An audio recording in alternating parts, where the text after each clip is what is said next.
Vai jāmaina pensiju līmenis konservatīvā visu jau pa vēlu? Nu, uz šādu jautājumu man palūdzu skaļi padomāt. Nu, es mazliet padomāšu skaļi. Droši vien atkarīgs no katra cilvēka. Nu, kā pirmā lieta, kas būtu godīgi sev jāatbild, vai es tiešām tiem tirgiem sekoju līdzi. Vai man ir kaut kāds uzstādījums, jeb mērķis, kur tirgiem vajadzētu iet, kaut kāda hipotēze vai tēze, kāpēc, kam kā vajadzētu notikt, kur kas kā būs. Ja tā nav, ja es tikai tā redzu, tagad milzīgas izmaiņas, jāskrien kaut kas mainīt. Ja es tikai šādi rīkojos, tad es domāju, ka nevajag tam neko darīt. Tad jāpieturās drīzāk ir pie tā sava pensiju plāna, kas ir atbilstoši vecumam, un ja mēs vienkārši dažreiz 10 gadiem pieķeramies klāt pensiju plāniem, kad kaut kas baigi notiekās tirgos, var sanākt tā, ka kad jau viss ir nokrities, mēs to kritumu ieraugam, mainam, nepareizajā brīdī esam nomainījuši.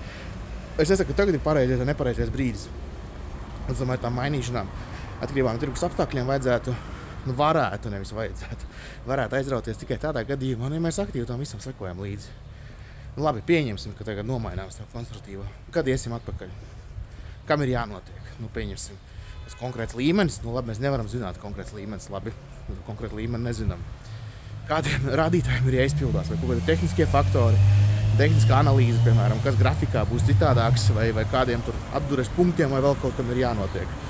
Kam ir jābūt, lai es to savu šo te līmeni atkal aizietu tajā, kur mums vairāk iespēja pelnīt, jo konservatīvā ilgtermiņā nebūs iespēja pelnīt.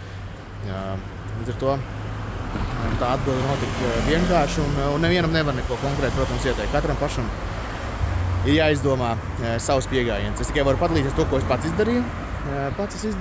Ja sekojāt līdzi, tad investoru klubā rakstīju pagājušajā gadu rudenī, ka es nomainīju no aktīvā plāna uz konservatīvā. Tieši tikko paskatījos, kāds ir cenas, un starp citu vēl pensiju plāna cenas atjaunojās, tur ņemot vērā dienu vai divas iepriekš aktuālos finanšu datus. Un tad šobrīd tas aktīvais pensiju plāns, ko es iepriekš pārdevu, viņš jau ir mīnusā. Un pret to cenu, pa kuras toreiz pārdevu.